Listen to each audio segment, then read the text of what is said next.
after an extraordinary season opener 24 hours ago, we do it all over again. We've had the qualifying earlier on today, and now it is all time for racing action in the Formula Regional European Championship by Alpine as we get going for our second race of the season. Well, in the commentary box, my name is Omi, still with you. We've got a delay due to the racing that has been on earlier on today, which I can tell you we're about to get to the world feed in about 45 seconds time. So everything is moving on. The formation lap will now begin at 40 past rather than 30 past. So it's due to the Italian GT podium that was going on. But we are going to be able to bring you this race just a little bit later. But Wes, well, I mean, it's a great race that is coming up. So it is definitely going to be worth the wait.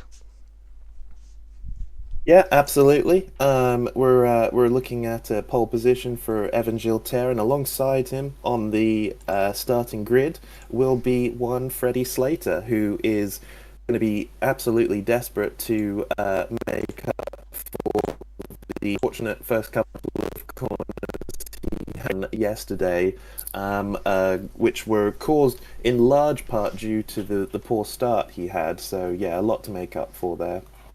Yes, absolutely. Rez is having some issues when it comes to Wi-Fi, so if you do hear him sounding like a robot at times, or where his camera goes, then that explains why as well. But we are just syncing up right now with the world feed as they come on, and we're going to get going for the race in about 4 minutes time. It's going to be a really interesting race, which Rez sees Evan Gilter start on pole position alongside Freddie Slater, who will go from second place. Yeah, that's right. There's a real interesting grid behind them as well, with Matteo Di Paolo in third, and the fast, if a little inconsistent at times, Enzo Deligny in fourth place. He's usually an interesting one to watch. So let's see if he can throw one up the inside of one of our leaders. It's going to be fun to see how that is going to work out. Matteo Di Paolo is going to start in third, as we mentioned. He's our winner from yesterday. How do you think he'll be able to get on? Di Paolo, I think he really... It wasn't surprising to see him so dominant yesterday, but it's a real show of consistency, which I think up until now we haven't really seen from him. So this... Race 1 was a kind of coming-of-age story for him a little bit, in what is normally an underperforming Trident car. So let's see if he can keep that going as we go into this Race 2 today.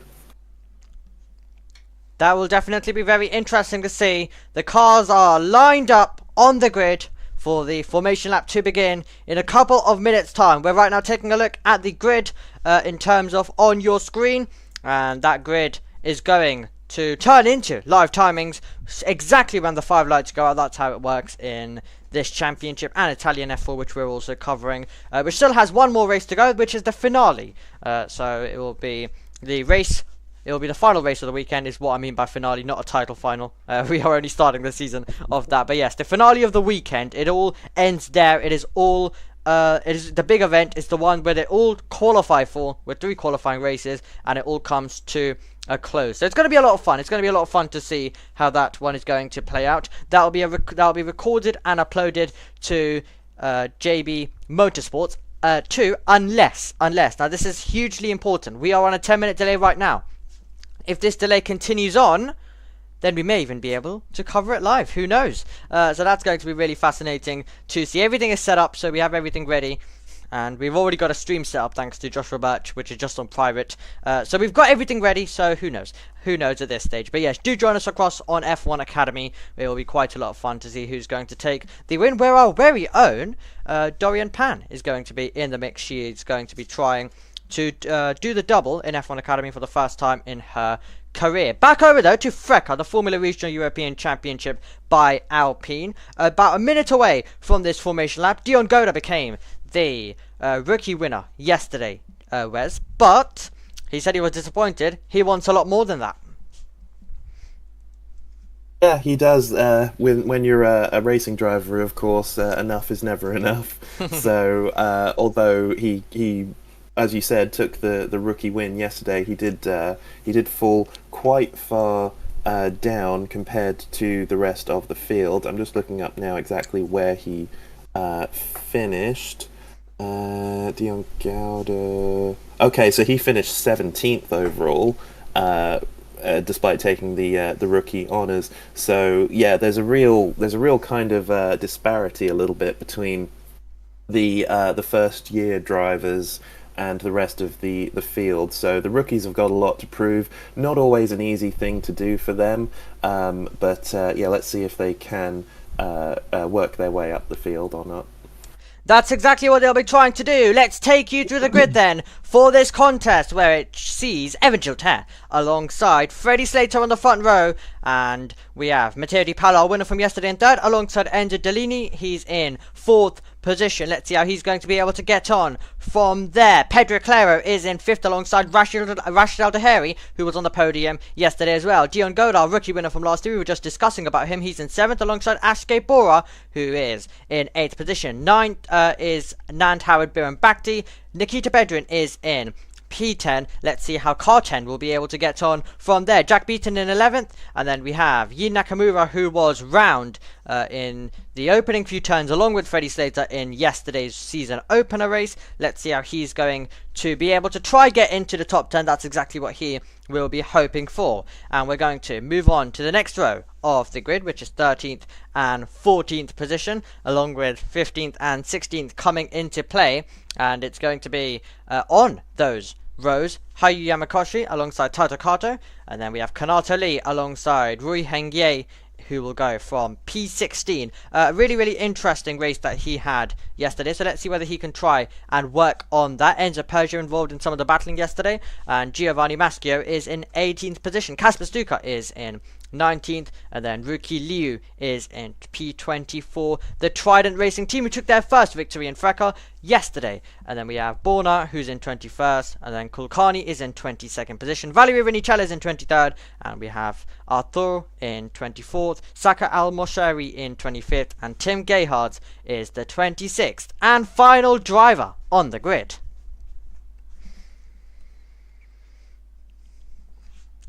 Well, here we go then, Wes. Formation lap, and we are just right now making our way through. We'll bring it back up to camera screens for everyone, like that. So you, the timings, as I mentioned, will all start coming into gear soon as the race gets underway, which will be in a few moments because they're lining up on the grid.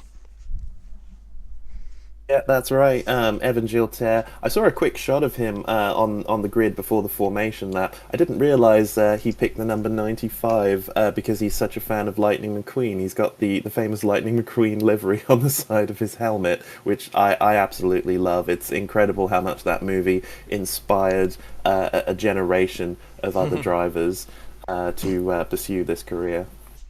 I mean, it all comes from different directions when it comes to love of motorsport for different drivers, and it's great to see how all of them get to it. Right now, the Evan Gilter and Freddie Slater about to get down to turn 1. Who's going to emerge in front between the two of them? It was a slow start for Freddie Slater yesterday. Will it be the same case today? As we are about to get going, here come the lights. 3, 4, 5 red lights in Misano, and FRECA is underway. Good start off the line for Evan Gilter. He's going to cut across. Freddie Slater down into turn number 1. It's going to get super tight as Di Paolo is going to try go round the outside. He has third position, and then it's Enzo Deligny in fourth, Pedro Clara in fifth. Rashid Al-Daheri is in sixth position, getting super tight in the mid pack, but it is a great getaway and the lead for Evan Gilter. Yeah, unlike yesterday, it was much nicer and cleaner from all the drivers. Slater improved on that start from yesterday, and he's managed to secure that second position just behind Gilter. So, super stuff to the race then. They're all going single file until we get to the back of the field. There's some moves being attempted as we have some late dive bombs coming into play, which is really great to see the drivers all looking to do battle and try gain some positions where it's easiest to on this opening tour. As we watch them all fight their way through. Bedrin, we can just see in the mid pack as he tries to go on the attack, and they're side by side. Further back, we've got one of the Primas going wheel to wheel, and it's also going to be a huge opportunity coming in. Nant Howard Bin Bakhti trying to hold off the RSGP car. Yeah, great job from Dion Gouda, the rookie driver, managing to secure that seventh place he had off the grid as well. He's going to be wanting to improve off although as we said, the rookie win 17th on the road. So yeah, if he can get in the points, not just in the rookie championship, but legitimately, that is going to do wonders for him. Absolutely, we just resetted our things. The timings had a bit of a nightmare and they did not want to work as soon as the lights went out. Okay, down to turn number 1 we go then, around this circuit, and they all right now have completed the opening tour nicely and safely, which was important after what happened yesterday. So we had a clean start to the second race of the weekend as they all try duke it out in the mid-pack. That is going to be late on the brakes, and a huge dive bomb coming in, if I can get my words out, but enter Peugeot, and he was attempting to make a move further back in the field. Yeah, he was not quite able to do it. I saw Jack Beaton as well, who's quite far down. Weirdly, for him, he's normally very fast off the start. He started on row 6, but yeah, he is going to be the car in front of him, which is tight into the points. Yep, absolutely. Once again, apologies for the slightly laggy. Well, slightly, I think it's an understatement. Slightly laggy Wes as well coming into play as well. But luckily we can still hear him. Luckily we can still see him. That's the most important thing. Okay, so we are just taking a look further back to see whether any overtakes can be made. You've got Rashid Al Daheri, the number 14, trying to see whether he can fight away by as well in the Prema car. And we fight our way around this venue to the final turns. Once again, over the line, it is close between Gilter, it's close between Slater, and Slater, after what happened yesterday, will be even hungrier to go on and win this race. Yeah, absolutely. He's not really catching Gilter right now. The gap remains at half a second, but he at this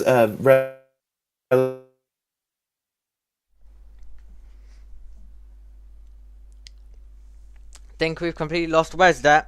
So we could hear him lagging around momentarily, but we've completely lost Wes at that moment in time. So I'll cover until he completely gets back. So Gilter, the leader by a couple of tenths of a second at this stage. Freddie Slater doing a great job to remain close. Di Paolo, who gave himself his first win in the championship along with Trident, in third.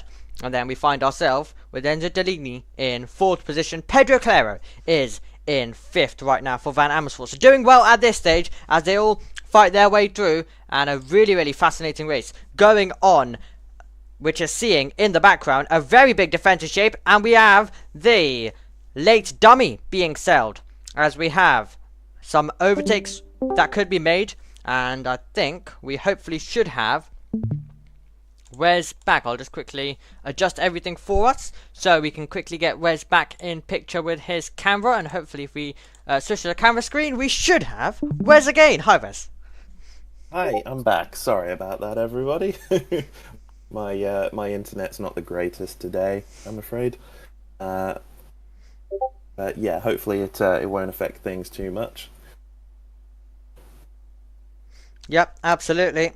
I've just been sent over our standings and resources that we need for the F1 stream later on. An F1 stream which is going to be starting at 8:15, and hopefully we'll be able to keep on time and keep on schedule with the Florida laws. Myself and Tom Cairns were talking about that earlier on in Italian F4 race 3 near the end of that one. So yep. They continue making their way through this.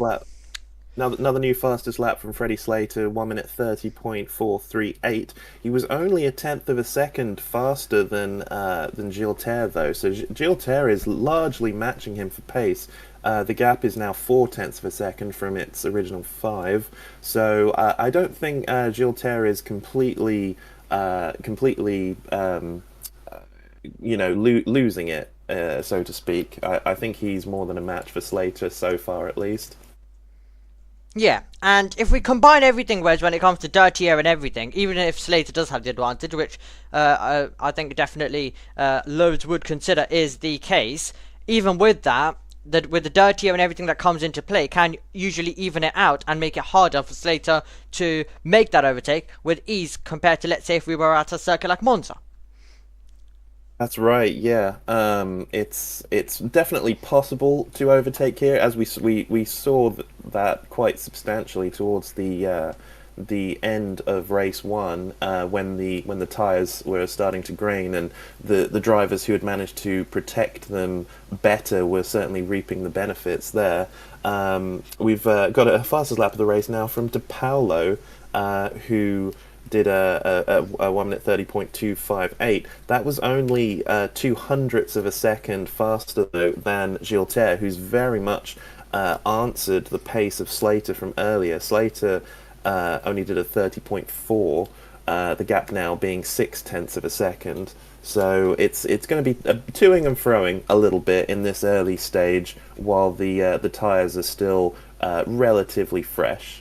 Rashid Al-Daheri trying to put some pressure on Pedro Claro. This is a battle that goes on. Can Rashid Al-Daheri send it around the outside? Claro hangs on at this stage, but is really on the defensive as we have Bora getting past Nant-Howard Biran Bakhti. That's for 9th and 10th positions. Claro, though, under major pressure, and I wonder when Rashid Al-Daheri is going to be able to fight away by. Over the line we go, 0.6 of a second between first and second place. Gilles exactly where he needs to be. Claro having to check his mirrors quite a bit as we take a look at Enzo Deligny, who's got the fastest lap. Yeah, Claro was one of the drivers who protected his tyres quite well in race one, so it's a little odd to see such a difference here with him. Into the that's wall. One of the RPM cars into the wall. That is Giovanni Maschio. That's number 99. Yeah, Maschio. Giovanni Maschio goes off the road and into the barrier, and we will surely need the safety car. Here at Misano, well, it was a clean contest until we got to that point, but Giovanni Maschio will bring out the yellow flags for sure, and will surely have to need a safety car. We will surely need a safety car. They're going to let them race, of course, for as long as possible before they absolutely need to put that out there. But yes, that is exactly going to be the case when it comes to that. Gilles Slater and the driver in third. Now, Matteo Di Paolo with the safety car out in this contest with 21 minutes and one he's more lap actually, to go. believe it or not, not the first retirement. I've just noticed just at the end of lap Kilcarney. 1, Aditya Kilcarney came into the pits, presumably with a technical issue. But going back to Maschio, and we're about to see a replay of it now. Let's see what happens. Oh, and he just gets very wide and forgets not able to correct it in time, unfortunately. Goes spearing into the wall. I do hope he's okay after that. In fact, he loses it before he gets to the curb, which is rather unusual there. Big crash, and we hope that Maschio is completely okay, because that was a huge hit when he lost it, and it was a straight trip right into the pit wall at that part of the circuit. So the whole field is going to be bunched. Gilles is going to have to answer a question mark of dealing with a safety car restart. That will be in a couple of moments time when the car can be repaired. But yes, a big moment in this race, which in a FRECA race, I think as a whole, safety cars are expected. So we now do finally have one on this venue for the first time in this race after they kept it clean for the first 10 minutes. So that's a quarter of the race completed then, Wes. And it's a quarter of a race which has definitely been a bit of a slow burner, but it's also had some great moments and some great battling. It's been a slow burner, yeah. It's the phase of the race where they're making use of their fresh tyres. But of course this safety car, which we didn't really have yesterday, or not to any great degree, really provided us with a great end to the race. Let's hope that they can clear Maschio's car away quickly, so that the drivers aren't left with too much tyres by the end of it. Yeah, we don't want them to be just giving it all on a plate. We want the tyres to be fading, everyone having to do a little bit of work, and then also a bit of push for the drivers who've done it well. The drivers who've been able to utilise it well, they can also then give a bit of push near the end. And it's always fascinating to see how those races unfold when we get to that phase of the race as well. So Italian F4's race, as we mentioned already, is coming up later on. I think it is going to be a great contest, and I think after a bit of a calm weekend, it's all going to be very exciting. Great job by the marshals, because the safety car is coming in this lap, Wes. Well, even though Wes, it looks like, has had some technical issues again, I can tell you, don't worry, it is exciting. It is exciting. He would absolutely love to hear that news, if he could. But yes, okay, here we go. Regroup, let's get going on a safety car restart once again in the Formula Regional European Championship by Alpine. Evan Gilter at the front, Freddie Slater alongside, he'll hope, in a couple of moments' time when Gilter puts his foot down and takes us back to the green flags at Misano once again, out of the final corner for Evan Gilter, and he will lead us across the line ahead of Slater. And you also have a good reaction time from Matteo Di Paolo. Can he try to put some pressure on down into turn 1? There will be an order, unless your name is Bedrin. He's having a look to try and get past Gouda. That was the only half attempted move, but it's single file stuff on this restart as we maintain order as we go racing once again. Right, ducking out there. Oh, and now move on Claro. I think he's going to make that. They're still side by side through that long right-hander. Yep. And I think he did make it. Yes, he did. Yes. So Aldeheri now up into 5th position ahead of the Brazilian driver. Super stuff, that's brave stuff around the outside. Trying to get in there is going to be Ashke Bora. And we are also going side by side meanwhile. And the trident of Matteo Di Paolo looking in his mirrors. He's really having to look in his mirrors right now. You have Enzo Deligny trying to put some pressure on as we make our way through. 5/10 in it for the lead of the race. It is battling, still going on for 3rd position. This safety car restart proving to be very action-packed. A move for Aldeheri to get past Claro. A move for Boro to get past Gouda. And it's still super tight in this battle that goes on for 3rd position. Can we see the move? It's getting super tight. That's late on the brakes. Aldeheri trying to find a way by as well. Side by side they run. Is he going to be able to do it? And are we going to see Enzo Deligny go from the attack to the defense? And now that applies to Aldeheri. To the inside goes Pedro Claro at the final corner, and he navigates away by. And we are somehow back in the same order between Aldeheri and also Claro as well. Here comes Nikita Bedrin down into turn 1. Can he send it all the way around the outside? Millimeters away from contact, but Bedrin gets ahead. Bedrin not really driving conservatively. He was driving like a man with nothing to lose, and wouldn't you know it, he lost a bunch of places there. So it shows you the aggressive approach isn't always the best one. Absolutely, that is brave stuff. It was a really brave move by Jin Nakamura, who found himself out in the opening meters. He is leaving nothing on the line. Tried to go all the way around the outside. That was extraordinary stuff. We're still battling into the braking zone. That's late on the brakes. That'll be a super late move coming in there. And it's going to be the RHGP diving to the inside. They will remain side by side. And Aldeheri is going to try and get to the inside. Oh, there's going to be the Vanamas 4 off the road. Oh. There's going to be a big moment. Off the road there is going to go Dion Goda. And that's a big crash, including Aldeheri. They're both off the road, and we'll surely need another safety car after chaos in Misano. Oh, such a shame. That was who was that? That's the number 55. Can't quite. So Gouda and Aldeheri are involved. Gouda, and that's such a shame because Dion Gouda was. We were speaking earlier in the stream about how much he needed a good result here, and in the end he was taken out through no fault of his own. A big moment at high speed saw Gouda spin into the path of another car. Aldeheri was off as well, and well, here we are back to the FRECA chaos everyone knows. Guys, this is the FRECA chaos that we usually get in this championship, which is quite a lot of fun to see at times, but not if you are one of those contenders out there on the circuit one bit. So, Ashke Bora was the car who was also momentarily going side by side, and he was one of the cars hit in that incident. But it is back to Formula safety car at this stage, Wes.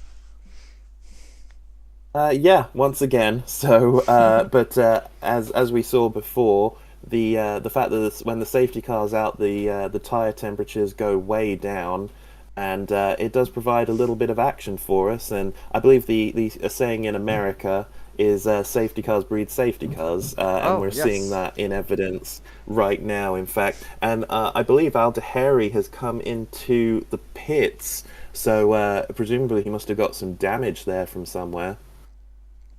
Yeah, that was dramatic stuff. It was where do we look at that point? There was so many moves going on. It was definitely the final race of the weekend type stuff for these guys.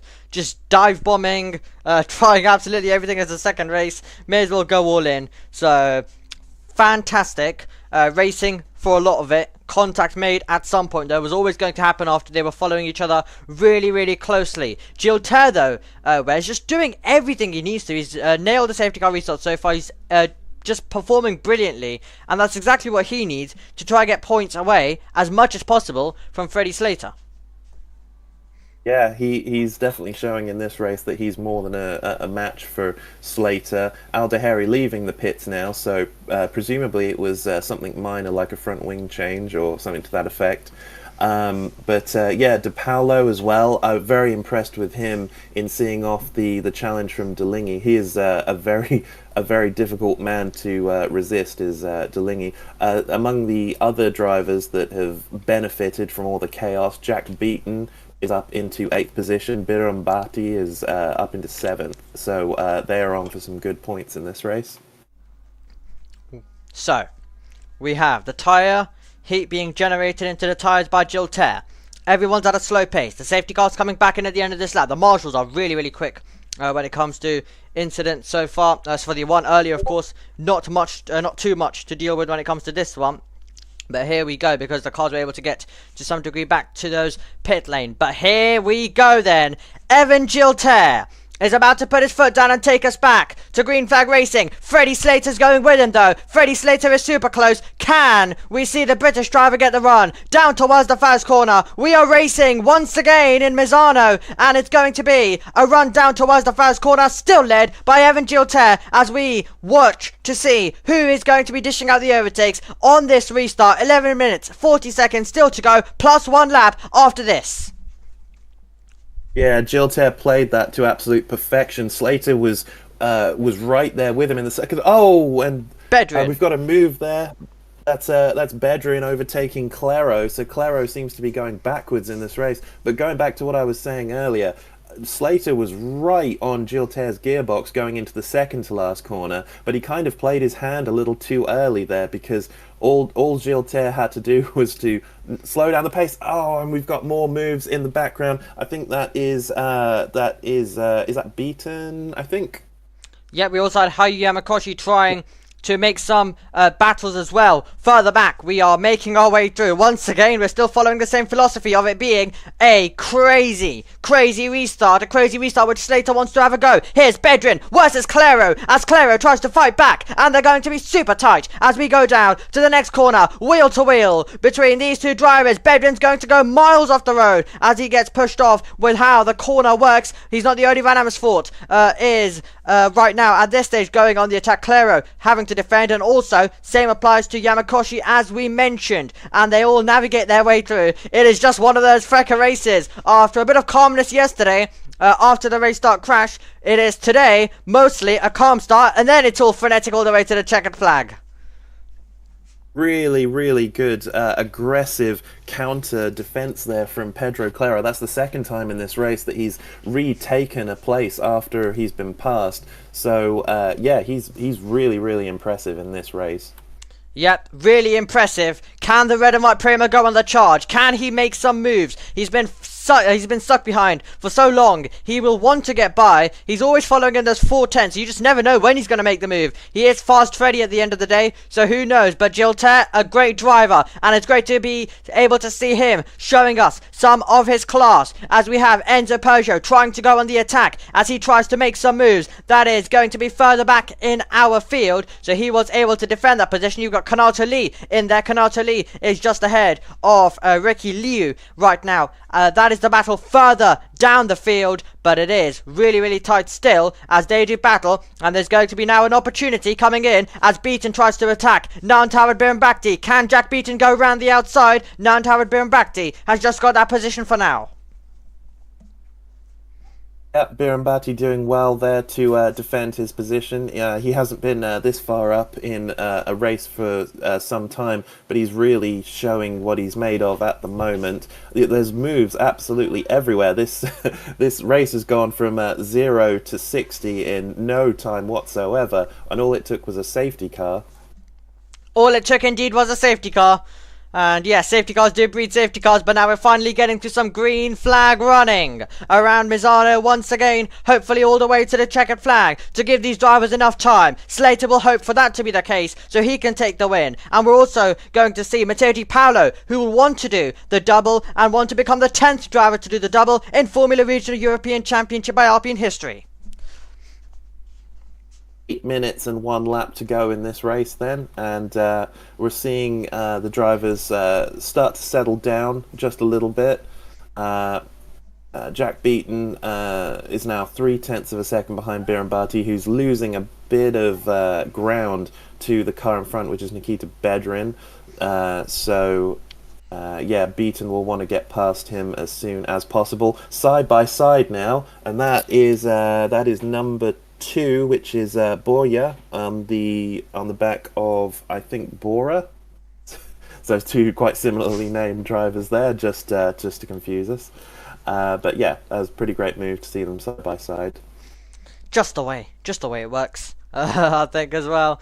Coming in as we were just watching them go through, I think that was slightly wide for Jack Beaton, further back. And I wonder whether that will give Yamakoshi the run. Yamakoshi's close, but not close enough at this stage. 7 minutes plus a lap to go. Still, as we come across the line here in Misano, and we are seeing Kanata Lee under a lot of pressure. Ricky Liu is going to try and push on. The fastest lap being set once again by the French driver of Enzo Deligny. So let's see whether he can try and utilize that. He's of course right now running in that 4th position, so he's not really dealing in the dirty here as much because he's 1.2 seconds away. So he's being able to push on, but he'll want to push on onto the back of those top 3 spots. Just 23 cars of the original 26 left. It's interesting to see Deligny making the fastest lap. That's due in large part, I think, to the gap that he's got to Di Paolo. He's fallen away a little bit since the safety car. It's 1.1 seconds, but good for him that he's got his tyres very much up to temperature now. Indeed. So, we fight our way by, and we have Peugeot trying to get by in the background. Car off in the background, kicking up plenty of gravel on the circuit. We'll have to take a look at that one once again. Here comes Peugeot then. Let's see whether he can make the move. So Peugeot is going to try get by, and he's going to try go all the way around the outside. Can that be a move that he completes? He's up against Taito Kato at this stage, and you're just going to see Taito Kato doing enough to stay ahead. Yeah, Taito Kato still had a nose in front there, so it was going to be difficult, if not impossible, to go around the outside of him, and so it turns out. Yep. Freddie Slater making the fastest lap of the race now, 1:29.7, as he gets very close to the back of Gilles Terre. This race, with 5.5 minutes plus 1 lap to go, is not over by any stretch. Not over indeed. It's all action. It's all brilliant to see. Slater, this is one of the closest opportunities he's had. He's so close. Safety car. And that is going to see Tim Gayhards go off the road, and he'll come to a halt. So Tim Gayhards, well, that is going to be frustrating for the Santalock man, and that will bring out the safety car. Will we be able to get going again? Yeah, he's still on the road. That's one of the problems, unfortunately. It's hard to say. I think he was pointing in the wrong direction, so it's not a case of car trouble. He's probably been hit at some point. We'll have to wait and see from a replay, hopefully, what happened there.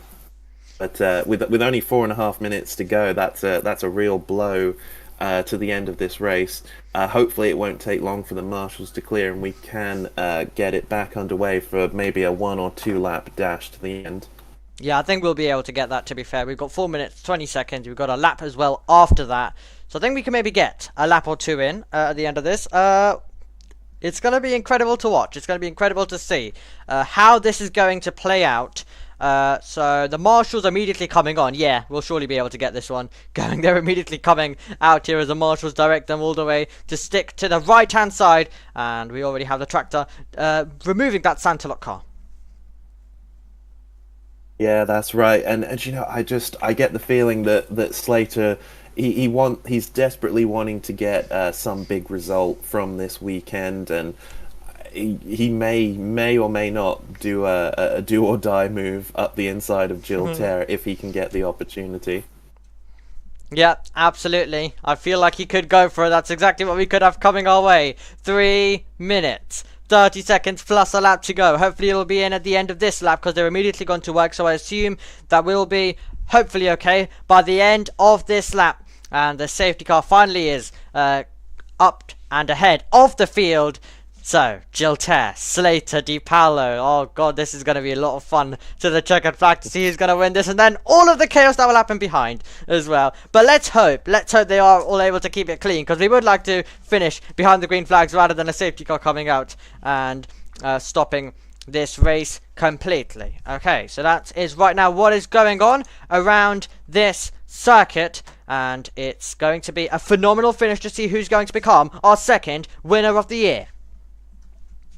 Yeah, I just noticed Valerio Rinicello has come into the pits, and I believe he was with Gerhards at the time, so possible. We won't know until we see a replay confirming it, but it's possible it was the two of them that had it coming together.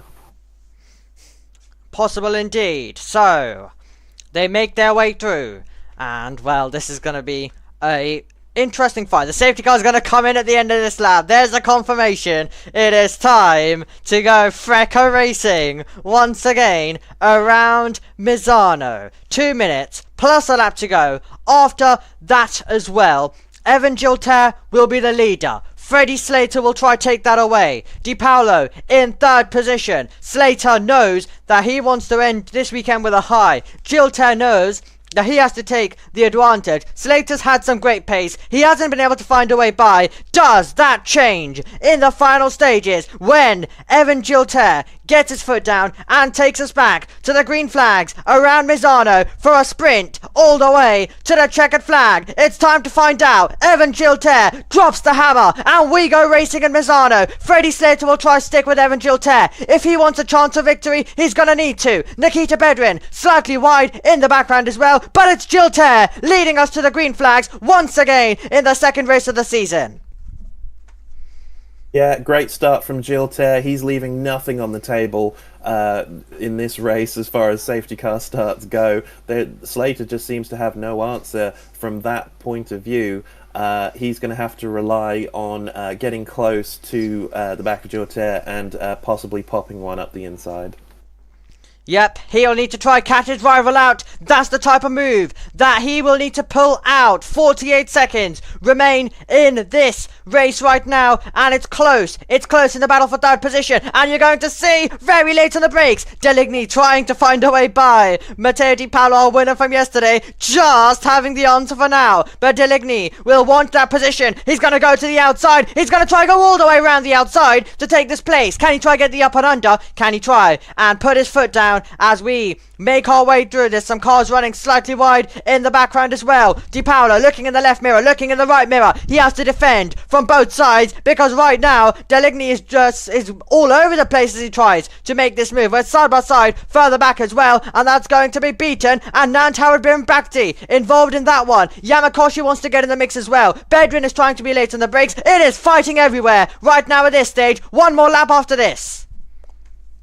Keep an eye out on Petro Claro. He seems very much the opportunist in this scenario. With Deligny focusing so hard on the back of Di Paolo, we could see a sneaky one from Petro Claro as we go on to the final lap. Final lap of the race. Who's going to win it? It's still close, as around the outside, it is getting super tight further back in the field as well. But can Evan Gilles control this all the way to the checkered flag? Or will Freddie Slater have the reply, have the response to do it on the last lap? It will need to be wild. It will need to be audacious. It will need to be extraordinary if it is to change in the final stages of this race. No, I think Gilter's got it. That the corner they're going through now has been the primary overtaking opportunity, and Freddie Slater was nowhere near. I think unless Gilter makes a mistake in these last few corners, he should have it wrapped up. He should have it wrapped up. Here we go then. Chances are running out. We are going through our traditional overtaking opportunities, and it's going to be the battle for third position. They'll be getting our main attention. Deligny closing in. He won't be able to get close enough at this stage. Maybe it could be a late dive bomb. Maybe it could be something extraordinary, as Di Paolo will chase 2 podiums this weekend. Slater is close, but the opportunity is going to be running out. Gilter using all of the road as Freddie Slater tries to close in. It's going to be a close finish. Bedrin's going to try and make the move as well. This is the last corner on the last lap, and it will be a victorious corner for Evan Gilter, who will beat home Freddie Slater to the flag. A brilliant finish between these two drivers, and you can see how delighted Gilter is to take the flag. Di Paolo is in third. Then it is going to be Deligny, who missed out on the podium spot. It is 2 podiums from this weekend for Di Paolo. A super result for him. And then it's going to be Clearer in 5th, Bedrin in 6th, Beaton is in 7th, Birnbachti in 8th, Yamakoshi in 9th, and then we find ourselves in 10th position with Yin Nakamura recovering well. Fastest lap goes to Freddie Slater. He went for it all on the last lap, but it wasn't enough to beat Evan Gilter. If you ever want to see an example of a driver not cracking under pressure and just driving his own race, look no further than Evan. That was a classic. He could go very, very far in his career. To beat a driver like Freddie Slater, which, well, whether it's Formula 3, whether it's GB2, whether it's FRECA, has been hard to do. It shows you the talent, it shows you the class. I also have to say, brilliant attacking skills from Slater as well. The way he just stuck with him for the entire race. Under 5/10s basically for nearly the entire thing is absolutely remarkable stuff. Gilter has been extraordinary with his defence. Let's confirm the race results for you then as well from this race in Misano. Evan Gilter enters the winner, Slater in 2nd place, Matteo Di Paolo's in 3rd, and then it's Enzo Deligny in 4th position, Pedro Clever in 5th, Nikita Bedrin is in 6th, Jack Beaton's in 7th, Nant Howard Birnbachti is in 8th, Hayu Yamakoshi is in 9th, and we have Jin Nakamura, who does finish today after what happened yesterday on the opening lap, so he'll be delighted with that to get into the top 10, and that is going to be our first page of the results complete from this FRECA race, and it was definitely one to remember. But it's a race that sees Tata Carter miss out on the top 10. He's in 11th, Enzo Peugeot in 12th, and then we have Ricky Liu in 13th, Kasper Stuka in 14th, and then it's Rui Hengye in 15th, Ashke Boras in 16th, and then Rashid Al Taheri in 17th. Kanatali is ahead of Borna, and then we also do find ourselves with in 21st Arthur Argetta in that position, and then our retirement, of course, being from the contest, it is going to be Valerio Rinicella, Tim Gayhardt, Dion Goda, Giovanni Masco, who crashed, and then Kulkarni, who retired on the opening tour after some issues, we believe. Okay, well, that was quite a lot of fun, Wes. It was a lot of fun. It towards the end, it was starting to turn into a bit of a race of attrition as well, with the number of drivers who were either coming in or coming together, but it was very good. It really showed which drivers were consistent, which ones were the perfect balance of aggressive to conservative in their driving styles. And yeah, just a really, really great show of what will be the next generation of racing stars. I was discussing with Tom Cairns earlier on in Italian F4 about the fact of how the F1 teams look for not just the results at the end of the day, but all the other aspects that go with it. The driving skill, the attacking, the defending. And we're seeing a lot of that from Slater. We're seeing a lot of that from Gilter from this. His attacking skills, the way he could just stay on the back of someone as well. The way he was just able to manage that race, not go for anything that was dumb, and just keep in behind. And Gilter, of course, just basically not giving him a run. There wasn't a moment where he was able to draw alongside at all, or where he had a nose to the inside or nose to the outside. That is what you call a complete domination, but the margins were close. It is the Formula Regional European Championship by Alpine at the end of the day. Of course it will be, and it's great to see that Evan Gilter is performing brilliantly, and he is going to give Freddie Slater some challenge at all of the possibilities throughout the season. It's gonna be great fun to watch these two drivers go for it as well, and hopefully when it comes to GB3 we can see Deegan Fairclough also put some pressure on Freddie Slater, because we want some of these fights, especially in this championship where Freddie Slater's here for the entire thing. It would be great to see himself versus Evan Gilter go on. Oh yeah, very much so. I think it actually, the way it's shaping up, we could be in for a three-way battle, because De Paulo isn't a million miles away from them. So yeah, this Formula Regional 2025 season could be extremely tasty.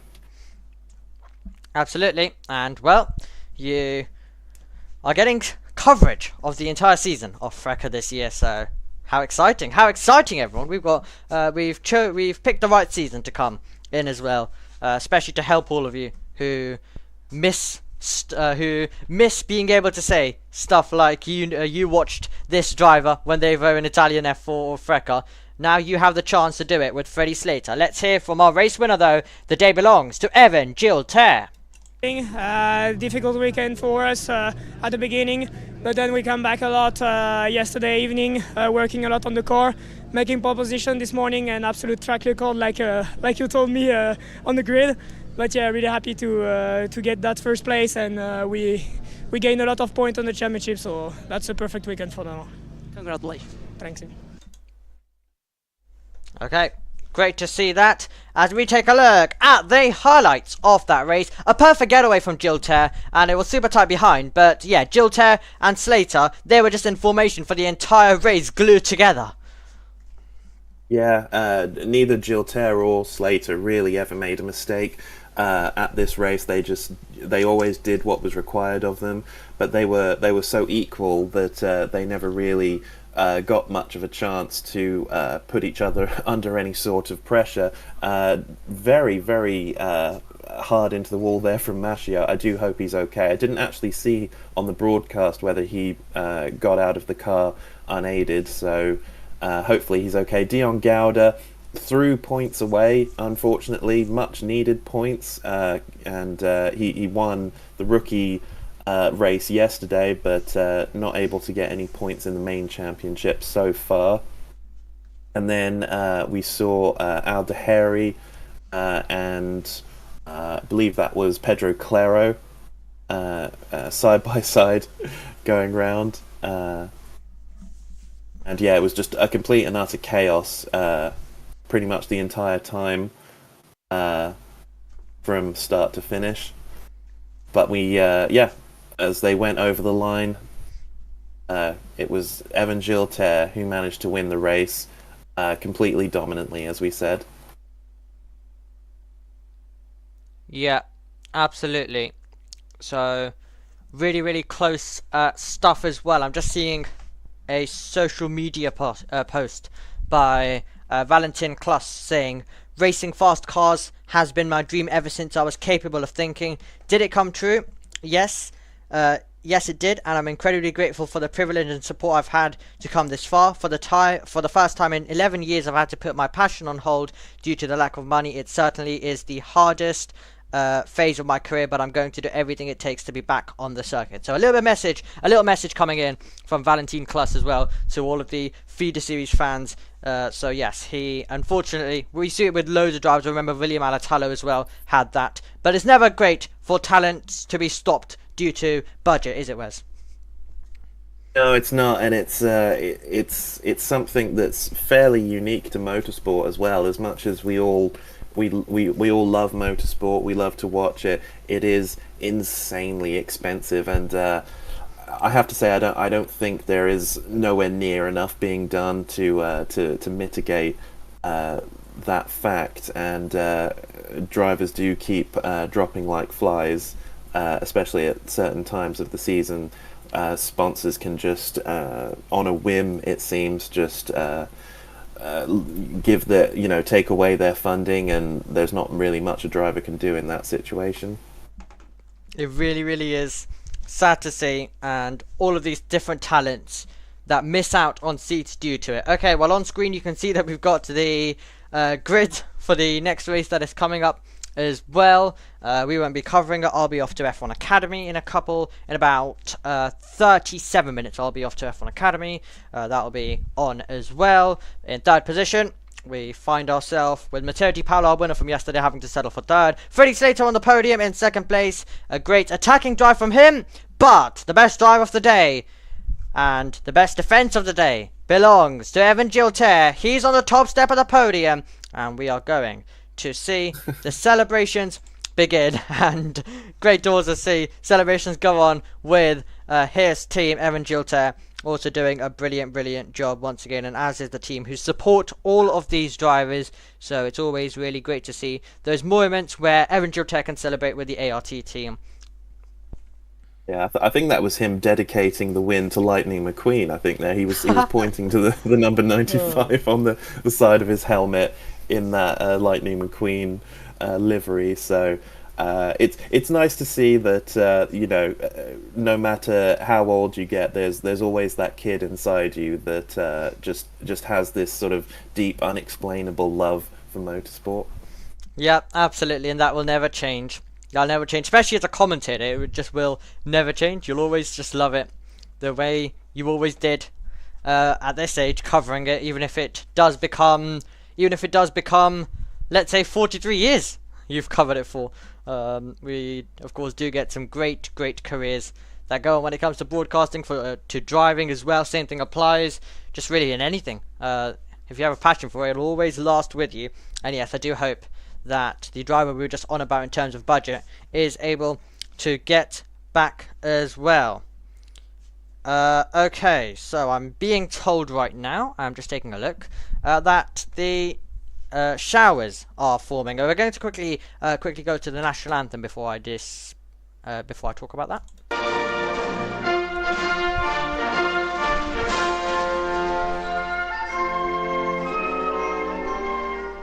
Un grande applauso al podio. So please. So the national anthems take place, but yes, there are storms developing at Miami. There's some rain coming onto the circuit, so I don't even know what's going to happen in F1 Academy in about 34 minutes time. It's going to be really fun. I was hoping for a dry race, but it does look like that both F1 Academy and F1 are going to be affected with some weather. But now the attention's just going to turn to, let's please just get through it. Let's just hope that we're able to get going, get racing, and have a good, decent race that isn't interrupted. But for these guys, their racing is done for the weekend. The celebrations begin in the Formula Regional European Championship by Alpine.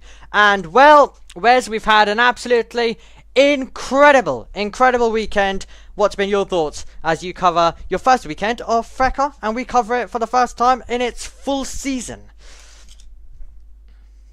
I truly believe this is the precursor to an amazing season. Sometimes in Formula Regional seasons of the past, we've seen one driver just dominate and no one is able to get close. I think this season we're not going to have just one, or we're not going to have one. I don't even think we're just going to have two drivers going for the championship. It's probably going to be three, and I absolutely cannot wait for it.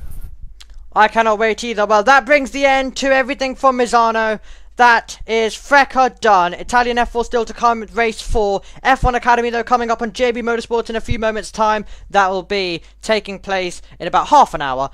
We'll hopefully be able to get going when it comes to the wet weather. Thank you very much, and we will see you soon when it comes to FRECA. We'll see you in 2 weeks' time when the season continues at Spa. Goodbye.